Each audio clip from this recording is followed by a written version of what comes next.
Audit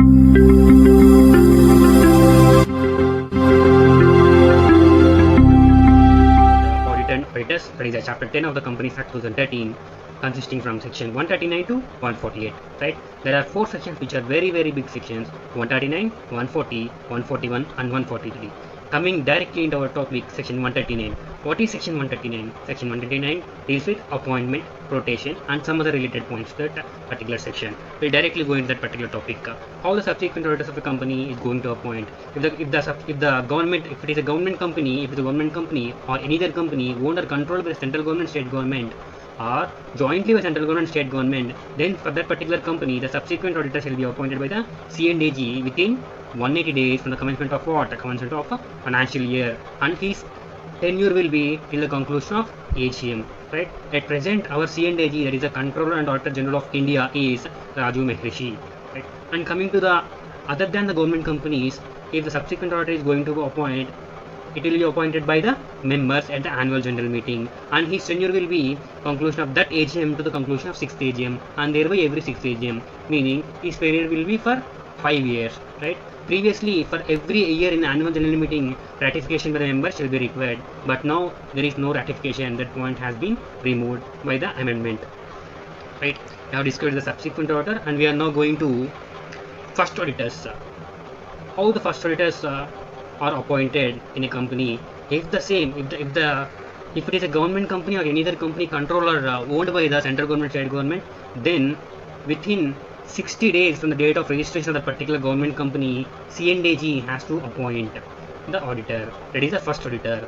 If not appointed by the C&AG within 60 days, then for the next 30 days, board of directors has to appoint the first auditor. Even if board of directors fail to appoint the first auditor, then members in next 60 days, meaning the auditor for the government company, first auditor for the government company shall be appointed within 60 plus 30 plus 60 days. They shall be appointed by the C&AG first. If not by C&AG, then board has to appoint. If not by board, then members. Right? 60, 30, 60. If it is a case of other than the government company, the first auditor shall be appointed by the board within 30 days from the date of registration. If not by the board, then 90 days from the date of registration in AGM by members. That is, here the word next is not given. That implies that 60 days, next 60 days, 30 plus 60 is equal to 90. Right? At EGM, extraordinary general meeting, obviously extraordinary general meeting will be there for the first auditors. Right? This is the point relating to the first auditor. And coming to our next, casual vacancy. Right? Casual vacancy has been dealt in section 139 subsection 8. Right? If the same is for other than government company, the casual vacancy shall be filled by the board of directors within 30 days from the date of casual vacancy. If the casual vacancy is due to resignation of the auditor, then the casual vacancy shall be filled by the board, and also it shall get approval in the EGM within 3 months from the date of resignation. Only if it is due to resignation, we require approval in general meeting. Right? And the same, the casual vacancy in case of a government company, if you see, it is within 30 days from the date of casual vacancy. If not done by the C&AG, then it will be done by the board of directors in next 30 days. Act is silent about the members' powers. Right? Then members cannot fill the casual vacancy. Right? And coming to this, we have discussed subsequent auditor, first auditor, and casual vacancy. Right? And the first auditor's term is conclusion of first AGM, and casual vacancy term is conclusion of next AGM. We have a shortcut to remember this entire subsequent first auditors and casual vacancy. Just we can remember like a mobile number 39636 33 3333 39636 3333. This 636 side is government company, and this side is other than government company. We can see first auditor 30 days, 90 days, 60 days, 30 days, 60 days, 39636. And also here 30 days, here 3 months. That point shall be remembered. Here 3 months and 30 days, 30 days. Here next is there, here next is there, next is there, but here it is 90 days from the date of registration, meaning next 60 days. Right?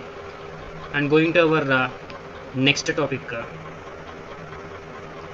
that is the manner and procedure of selection of auditor rules. How the auditor procedure, manner and selection of auditor will be done.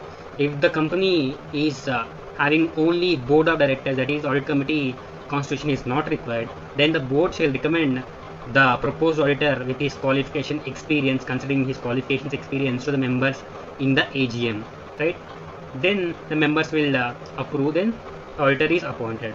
If the audit committee is required for the company for constitution under section 177, then the audit committee shall recommend to the board, then the board will recommend to the members. If the board does not think that this auditor is not fit, then the board shall reconsider that decision to the refer back the decision to the audit committee for reconsiderations.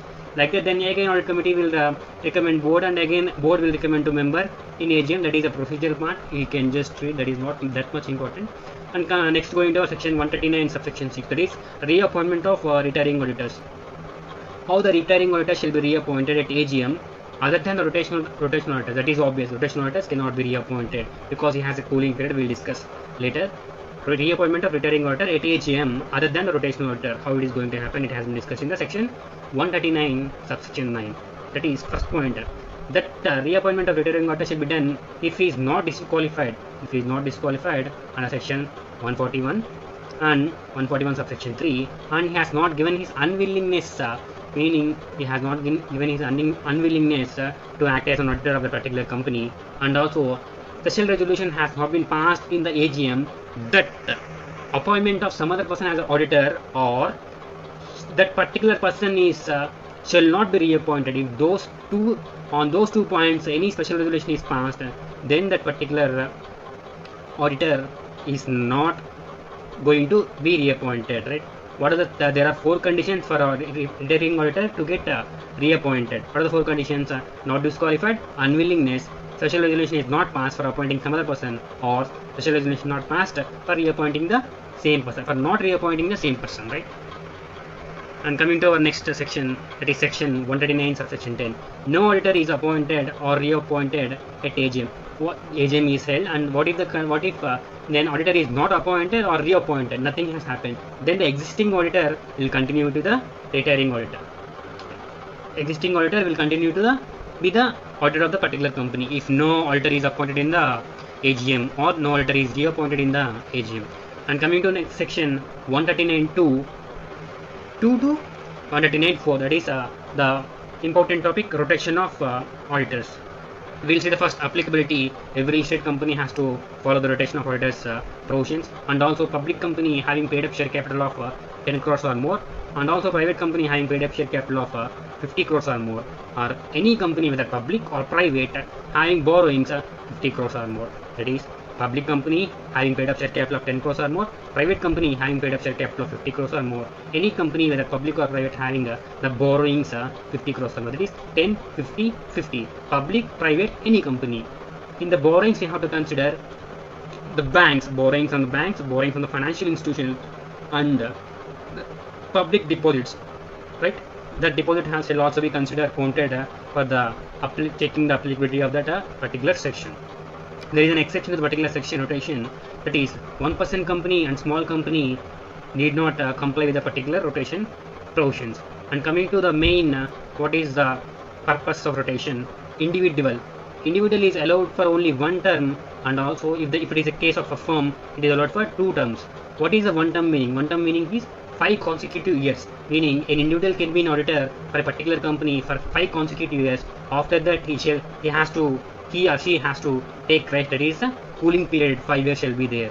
If it is a firm, the firm can be an auditor of a particular company for 2 terms, that is 10 years, 5 years one partner, 5 years another partner. Rotation shall be in the internal, right? Internal of the firm. And also the gap period is 5 years, the cooling period I have already discussed. For example, if there is a partnership firm is there and 2 terms have been completed, and another partnership firm is there in which the common partner is there, then that particular partner incoming firm shall not be eligible for appointment of auditor in that particular company. Common partner shall not be there, and also same network, incoming auditor and outgoing auditor shall not be in the same network. Same network in the sense brand name, trade name, common control shall not be there. In that particular incoming auditor also not eligible for appointment as of auditor for 5 years, right? Break-in term for 5 consecutive years will be considered as cooling period. We will discuss this with an example in our next point. Once again, yes, see the example one. For example, P and Q are the auditors of a company. In 2015-16, P is auditor, 16-17 P is auditor, and in 2017-18 Q is auditor, and 18-19 P is auditor, 19-20 P is auditor, 20-21 Q is auditor, 21-22 P is auditor. In 22-23, can P do the audit? See, there should be a gap of 5 years. See whether there is a gap. 1, 2 is there, middle 1 year gap is there. 1, 2, 3, 4, middle only 1 year gap is there. And next 5 years has been done by P. The gap between is only 1 year. There is no 5 years gap. Hence, P cannot be auditor of that particular company. No, because 5 years is completed and there is no continuous break is there. And coming to our second example, same example, 15-16 P is there, 16-17 P, 17-18 Q, 18-19 P, 19-20 Q, 20-21 or 21-22. Different auditors are there. And from 1922, 23-24, there are 5 different persons and 5 years. There is a break for P for 5 years. This can be considered as cooling period. The same point has been discussed. Then we have, see, in 28-29, whether P can be appointed as an auditor. Yes, P can be appointed as an auditor even if 1, 2, 3, 4, 5, 6, 7, 8 times are there. These 3 shall be considered as one term, and from here new term begins. So there is 1 year left here, and P can be appointed as auditor, right? We have completed 139 section and we are going to 140 section. Right? 140 section is removal, resignation of an auditor. Coming to section 140 subsection 1, it is removal of auditor before expiry of his term, and 140 subsection 4 is removal of auditor at AGM, and 140 subsection 2 and subsection 3 is deals with the resignation of auditor, and 140 subsection 5 deals with the removal of auditor by the tribunal, right? And we'll discuss one by one. 140 subsection 1, before expiry, that is before expiry of his term, can an auditor be removed? Yes, an auditor can be removed before expiry of his term. First of all, board resolution needs to be passed. After the board resolution, within 30 days from the date of passing the board resolution, an application shall be sent to the central government for approval. That application shall be in the form ADT2 within 30 days after board resolution. Then after getting approval from the central government, within next 60 days, a special resolution is to be passed in the general meeting, removal of auditor. See, in the general meeting, ROBH shall be given to the auditor. What is ROBH? Reasonable opportunity of being heard. And next, coming to section 140 subsection 4, that is removal of auditor at AGM. First of all, the eligible members shall give notice to the company, special notice to the company. What is special notice and who are the eligible members? We will discuss below. First of all, the eligible members will give special notice to the company. Then the company will send that special notice to the auditor. Then the auditor will give his written representation, his facts, his reasons will be given to the company. Then the company shall circulate that particular written representation to the members, right? That thing should be done. If the auditor is abusing his right, because the auditor has get the written representation power, then auditor is saying this company is very bad, like that, then auditor is saying, then the company can approach tribunal, and the tribunal can pass not to circulate such type of defamatory information about the company, right? And also, if written representation received is too late and no tribunal order was passed opposing the circulation of that particular written representation by the auditor to the members, then such written representation shall be read at the AGM, right? You can see here. Okay. Then the auditor has a right of oral representation in the AGM, even if the written representation is circulated to the particular members. In that AGM, a special resolution is required for removal of auditor. Here also special resolution is required. Here also special resolution is required. And coming to our next one, that is resignation of auditor. The resignation of auditor has been dealt in section 140 subsection 2 and 140 subsection 3. Within 30 days of resignation, means the auditor has resigned. After resignation, within 30 days of resignation, the auditor has to send a statement on reasons for his resignation in ADT 3, to the company and to the ROC, that is the Register of Companies, and C&AG if he is an auditor of government company. Within 30 days he has to send that too in AD 3, the resignation, right?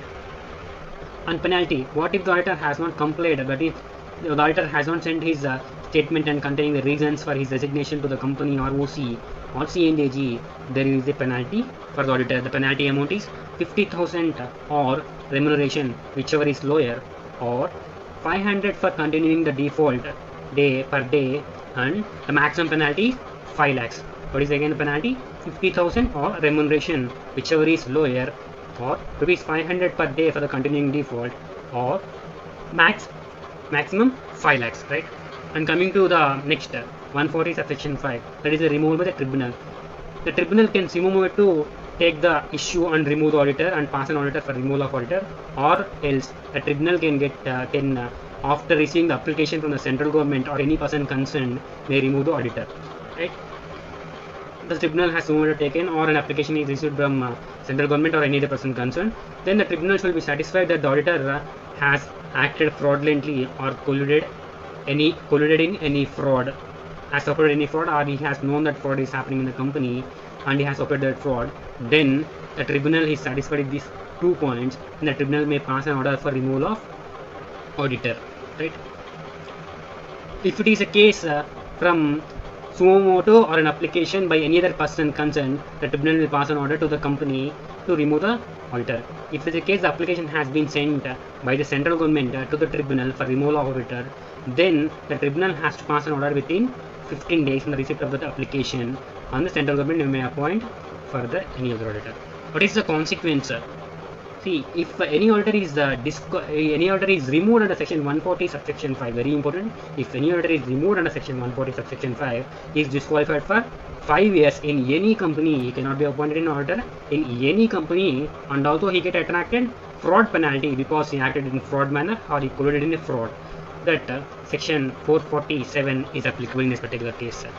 And coming to the, we have said, right, eligible members special notice, that point section 115 of the Companies Act deals with it particular special notice. The eligible member or members is having 1% of total voting power or the paid up share capital of 5 lakhs, whichever is lower. He shall give notice to the company before 14 days of AGM, right? Before 14 days of AGM he shall give notice to the company, that is special notice he should give. And in the special notice it should be like he should mention we are going to appoint another member, or the retiring auditor shall not be reappointed. Then only this special notice condition will be satisfied. Then coming to our next section, that is 141, 139 and 140 is finished. And coming to 141, 141 is qualification and disqualification. 141 says the qualifications, who can be the auditor. A chartered accountant in practice, his firm including LLP shall be the auditor in practice. If it's a case of a firm, the majority of the partners shall be chartered accountant in practice in India, right? That is the case 141 and 142. 143 is the disqualifications. There are disqualifications. We will see one by one the disqualification. We will see the first disqualification. A body corporate other than LLP, means LLP can be an auditor of a company, but a body corporate cannot be an auditor of a company. Meaning a company cannot be an auditor of a particular company.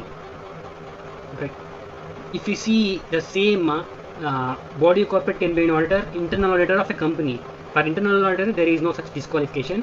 For only the main auditor of a company there is a disqualification, right? That point shall be kept in mind. And coming to the next point, B 141(3), 141 subsection 3, class B, officer or employee of a company is also disqualified for being appointed as an auditor. Officer or employee, or a partner or employee of an officer or employee is also disqualified. A partner or employee of an officer or an employee of an employee, or an employee of an officer or the employee is not eligible for appointment as an auditor, right? And coming to the next point, that is D point. D point is very important point. A person, that particular person or his partner or his relative, a person or his partner or his relative is holding any security in that Chaso company, that is the 5 companies. Chaso companies. Chaso means company, the main company in which you are going to appoint as auditor, and the holding company of that particular company, and the associate company of that particular company, the subsidiary of that particular company, and the O is very important, the other subsidiaries of the particular holding company, right? Other subsidiaries of the particular holding company. If any person, his partner or his relative is holding securities or investment in that particular Chaso companies, then that particular person is not eligible for appointment as an auditor in that company, right? Then there is an exception in this case. In case of a relative, there is an exception to the relative, that the relative can hold only in the company up to 1 lakh, equal to 1 lakh he can hold. That is, the 1 lakh is the face value, not the market value, right? If after appointment, if any relative crosses the 1 lakh face value limit, what the auditor has to take? The auditor has to take corrective action within 60 days, right? Within 60 days. That is a very important point. And coming to the indebtedness point, that is, if any person or his partner or relative is indebted to the company, holding company, associate company, subsidiary company, other subsidiaries of that holding company, then also that particular person is not eligible for appointment as an auditor. The limit here is 5 lakhs, less than or equal to 5 lakhs. If equal to 5 lakhs also is eligible. If it exceeds 5 lakhs, he is disqualified. The same sense, if the person or partner or relative has given guarantee to the company, the holding company, the associate company, the subsidiary company, and other subsidiary company, the holding company, that is a Chaso company, then also that particular person is not eligible for appointment. The limit is 1 lakh. If the guarantee amount is exceed 1 lakh, it is disqualified. Exceeding the values, disqualified. You should remember exceeding the values. 1 lakh, 5 lakhs, 5 lakhs, right? If it exceeds only, it is disqualified. Equal to, not disqualified. And coming to our next point, that is a person or his firm, a person or firm, same, both individual or a firm, is having a business relationship, directly or indirectly is having a business relationship with that particular Chaso Sa. There are 6 companies in the particular point, business relationship point. Chaso Sa company, holding company, associate company, subsidiary company, other subsidiaries of holding company, SCA is very important, subsidiary of associate company. 6 companies are there. If any person is having business relationship with the 6 companies, then that particular person or firm is not eligible for appointment of a auditor, right? There is an exception to the particular business relationship point. What is the exception?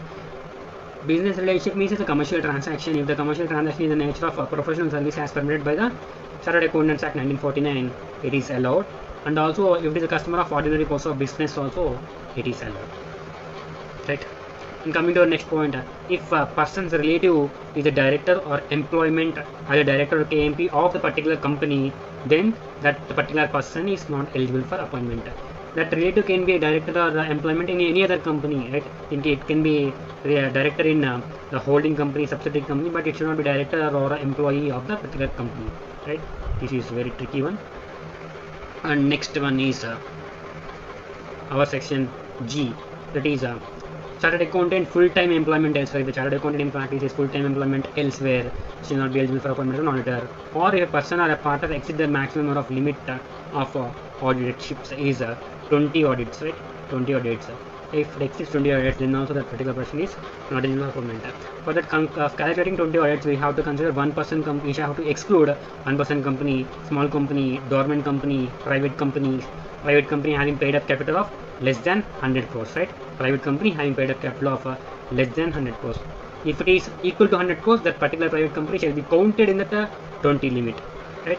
Then also that particular private company is one more condition is there. It should have filed that financial statements and annual return in according to the particular sections 177 and 92, right?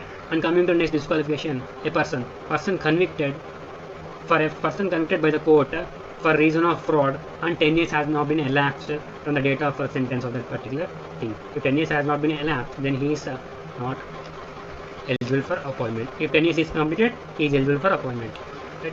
Then also, if a person is providing services as mentioned in section 144 to the company, subsidiary, holding, that is only 3 companies are there. Chaso, A is not there, O is not there, the particular company directly or indirectly, then that particular person is not eligible for appointment, right? Section that is section 142 will have completed disqualification, and one more definition is pending. The related definition will discuss. Section 142 is the remuneration of auditor. If it is fixed by whom? by who will fix the remuneration of auditor? Who has appointed, they only will fix the remuneration. General meeting, they will fix the remuneration, or as the manner decided in the general meeting, they will fix the remuneration. If it is appointed by the board, the remuneration will be fixed by the board only for the first auditors, as we have already discussed in section 139, right? And coming to the fees, reimbursement of expenses shall be included, plus any facility provided to the service is also included. The only thing that is excluded is if any fees has been paid for other services other than the auditor, statutory auditor, then that particular fees shall not be included in the auditor's remuneration, right? And coming to our definition, right, we have discussed disqualification on 141 subsection 3, right? In that the word relative has been used in 141 subsection 3 class D and E with two or three times the relative word is used. We'll see the relative definition. According to section 277 of the Companies Act, the relative definition is, for example, consider I am a person who want to appoint an auditor, and that is me and my wife. Me and my wife are related to each other, and also my brother, my sister, my mother, my father, my son, my daughter, and also my son's wife, my daughter's husband are the relatives to me, and my stepbrother, stepsister, stepfather, stepmother, stepson, stepdaughter, stepdaughter will not be considered as related to the particular person, right? See, brother, sister, mother, father, son, daughter, stepbrother, stepsister, stepfather, stepmother, and stepson, son's wife, daughter's husband, and daughter. No, stepdaughter is not related to the particular person, and also wife is also related, right? If it's a case of HCF, the members of that particular HCF are the relatives of the particular HCF. And coming to our main, one of the big section in that company audit, that is section 143. 143 will deals with so many things: duty to inquire, duty to report. That is government companies will be there, auditing standards, CARO, fraud reporting, right? We'll discuss one by one in a very fast manner. 143 subsection 1, that is duty to inquire. Duty to inquire.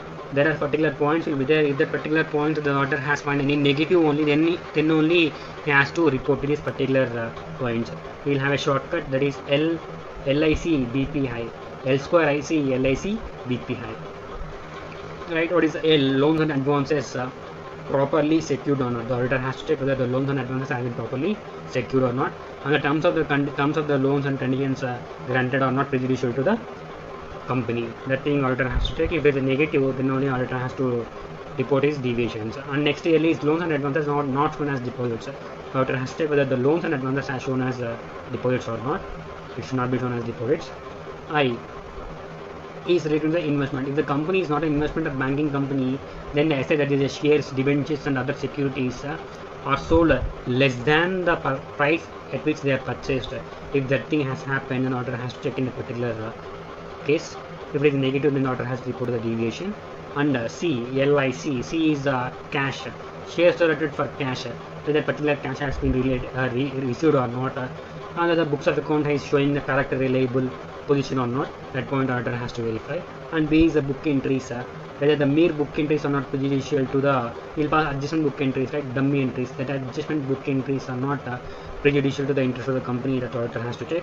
And P is the personal expenses or charged to revenue account. Whether any personal expenses are charged to revenue account, that point auditor has to check, right? This is a duty to inquire, 143 subsection 1.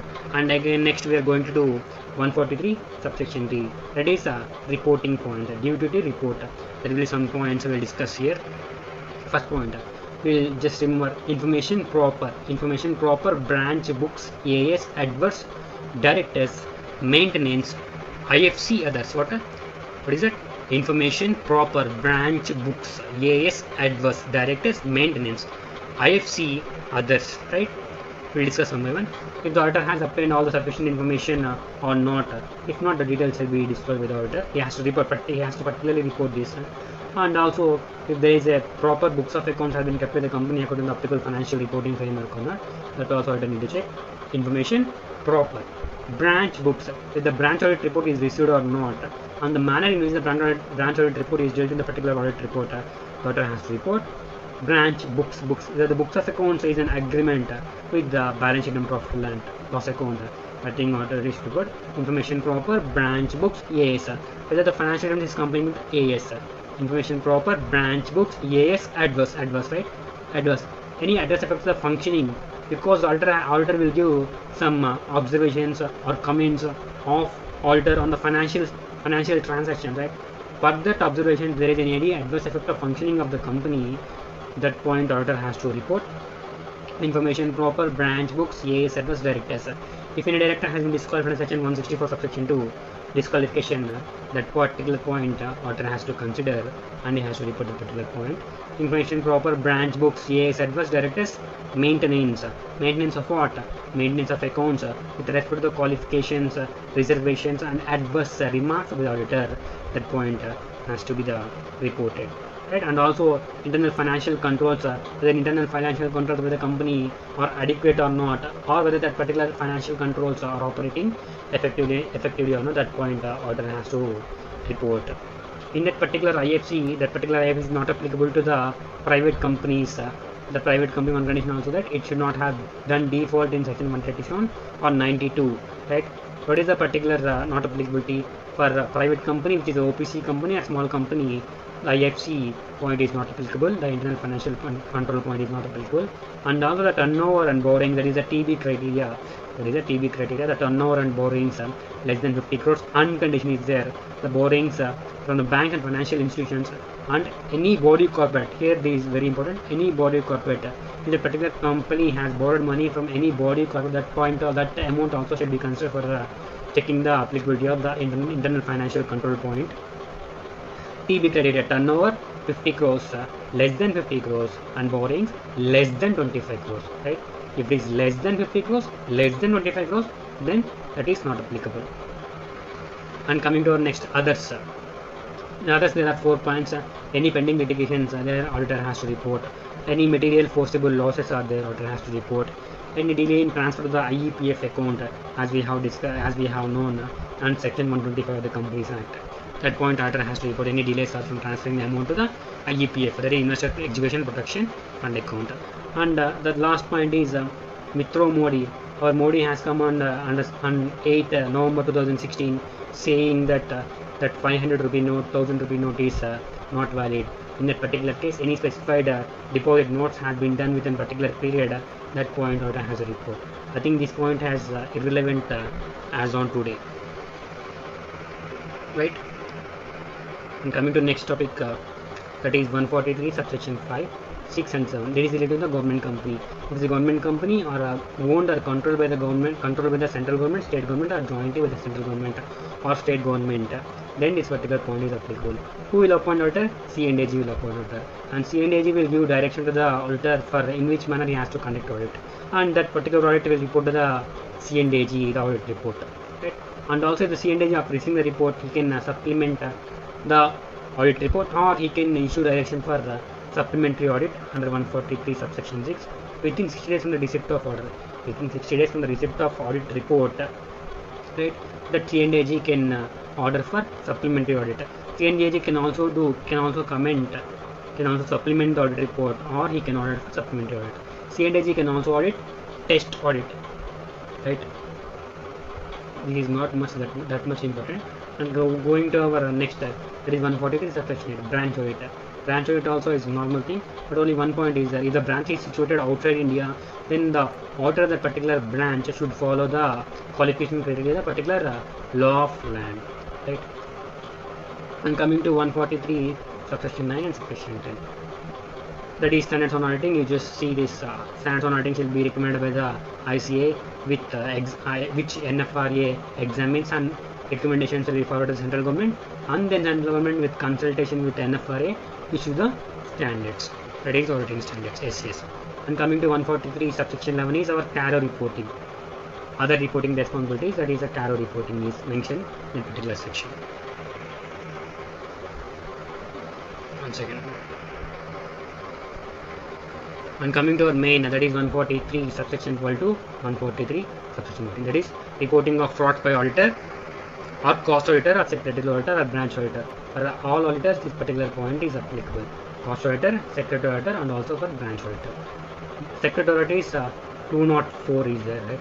204 in that particular secretary audit limit is there. That secretary auditor also should follow this 143 subsection 4. This is very important. They might confuse with the secretary audit report. They might ask question in this particular thing. If any fraud by an officer or employee of the company against the company is being, that is present continuous 10 years used or has been present for 15 years used, is committed, right, is committed by the officer or employee against the company, and the auditor has a reason to believe, then the auditor has to report the fraud.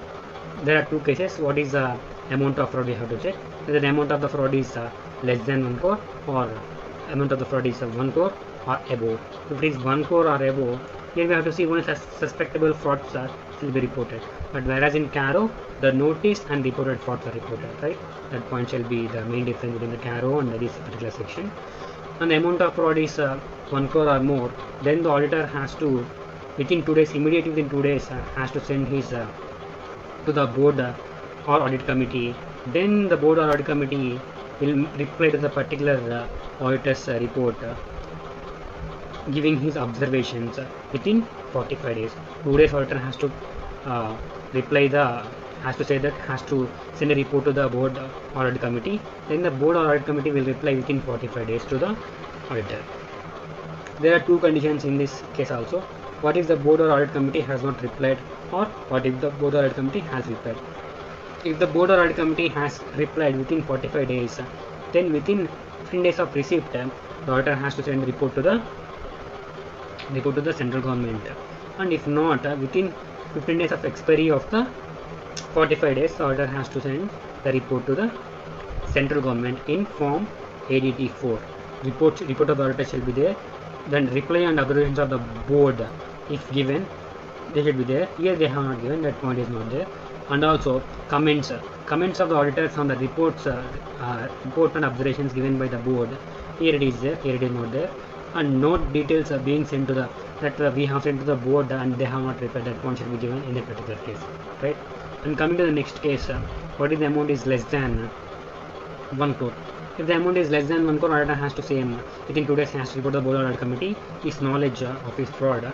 Then in that particular he has to mention the nature, the amount, approximate amount, and the parties involved. Then the company will disclose this particular details in the board report under section 134. The same 3 points: the nature, the amount, approximate, and the parties if remedial action is not taken, and the remedial action taken. Only 1 point is extra. Same, the company will disclose as it is in the board report under section 134. And the manner of report, how the manner of report will be there? Auditor has to send his in letterhead. It should be signed. It should be in sealed cover. It should be RAPAD, that is acknowledgement due, registered post acknowledgement due, one should be there, or speed post. Email confirmation should be sent to the government that I have sent a report like this, and also in form 84. What is the penalty for the auditor if he has not sent, if he has not reported this particular fraud of his knowledge? 1 lakh is the minimum penalty and 25 lakh is the maximum penalty, right? And coming to our next section, that is 144, that is auditor not to render certain services. We have a shortcut IIM, IOB, AF. What is IIM, IOB, AF? IIM, investment advisory services, investment banking services, management services, internal audit services, so outsourced financial services, and bookkeeping, actuary services, design and implementation of financial information systems, and any other prescribed conditions, right? We can have a doubt. We have a doubt. This endpoint we have a doubt, right? Management consultation service. We have seen this management consultation services at 1 point. Section 2, subsection 2, class 4 of what? Class 4 of Chartered Accountants Act 1949. In that management consultation services, that is there. That point is prohibited, right? In point will be there. What is that? Management services can be provided. In a particular section, they will say the Chartered Accountant practice can provide the management consulting services. But here they are saying management consulting services are not or a blacklist or a blacklist prohibited services. Why? The main thing is there they have said the Chartered Accountant practice can provide the management consulting services.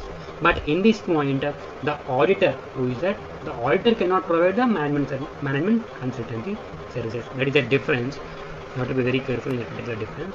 And also the another point is auditor provides services only which are being specified by the board of directors or audit committee. That is another point. And coming to next section, that is 145, auditor duty to sign report. Who will sign the report? Auditor only sign. And coming to 146, right to attend AGM, the right to receive notice of AGM, and right to be heard in AGM. The auditor has two rights: right to receive the notice, right to receive any other communications relating to that particular general meeting, and right to be heard in general meeting. And next point is duty. What duty? The auditor has the duty to attend the general meeting either by himself or by authorized representative, that is the proxy. That particular authorized representative shall also be qualified to be an auditor. We have two sections remaining, and coming to the last one section, 147. 147 is about penalty, overall contravention of section 139 to 146. What is that penalty? For the company, the minimum is 25,000 and maximum is 5 lakhs. 25,000, 5 lakhs. For the officers in default, the minimum is 10,000 and max is 1 lakh, or max 1 year jail, or both. Right? Coming to the auditor's penalty, this is important for us.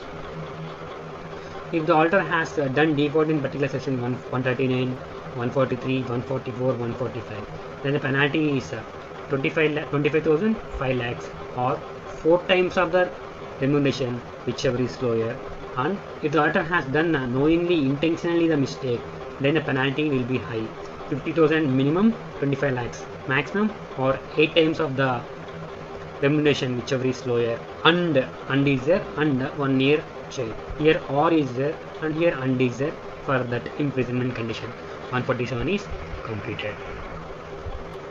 And coming to our last section, that is 148, cost auditor. Who shall be the cost auditor? Cost auditor shall be cost accountant of ICA. Oh, sorry, not ICA, but ICMA instead of Cost Management Accounting of India. IC cost accountant shall be the cost auditor. Who shall be cost auditor? Cost accountant shall be the cost auditor. And can a company auditor can be the cost auditor of the same company? No, it is not possible. Cost auditor appointed by the board and remuneration is fixed by the members. We have rules. Rule 3 is for cost records. Rule 4 is for cost audit. Cost records, you have to see the turnover 35 crores or more. If the turnover is 35 crores or more the preceding financial year, then cost records will be maintained by the particular company. For cost audit condition, we have to see whether the particular company is regulated or non-regulated. If it is regulated, we have to see the particular condition. The aggregate turnover is 50 crores or more, and the turnover for which the product or services for which the cost records are required to be mandatory maintained, that particular turnover is 25 crores or more, then cost audit is compulsory. And also the non-regulated sector, for that the limit has increased. The aggregate turnover is 500 crores or more, and the turnover for the cost record to be maintained for the product services is 35 crores, 50 crores, 25 crores, 100 crores, 35 crores. The condition is unconditioned. We have to be very careful in that. And there is an exception to that particular section. 3 exceptions are there. What is that? Exports. Export exceeds 75% of total revenue. If it is 75%, then also cost audit is mandatory. And if it exceeds 70% of total revenue, then cost audit is not mandatory. And also the particular company is in cess, then cost audit is not mandatory.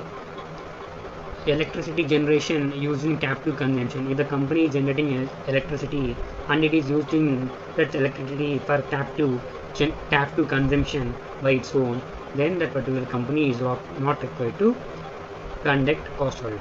Right? Regulated sector, there are only short list of there. If you remember the regulated sector, non-regulated sector, you need not remember. Right? What is the regulated sector? Fertilizers, sugars, alcohol, petrol, natural gas, electricity, telecommunications. Right? This is the regulated sector. And there is one more point. Cost audit report will be sent by the cost auditor to the board. Right? And the company will, within 30 days of receipt of the cost audit report, will send to the central government, and central government may seek for further information, and the company will be the information to the central government. Like this, the process of reporting will be done. And also we have a bonus clip. Right? That forms. What are the forms? 4 forms are there in this chapter: 81, 82, 83, and 84. Auditor appointment ADT 1 by whom? By company to ROC within 15 days. Removal before expiry form ADT 2 by whom? By company to central government within 30 days. And resignation form ADT 3 by whom? By auditor to company ROC and C&AG within 30 days. Reporting fraud form ADT 4 by whom? By auditor to the central government within 15 days, right? These forms may be asked in MCQs. Just by, to and days are given. That's it all for now. Thank you so much for watching.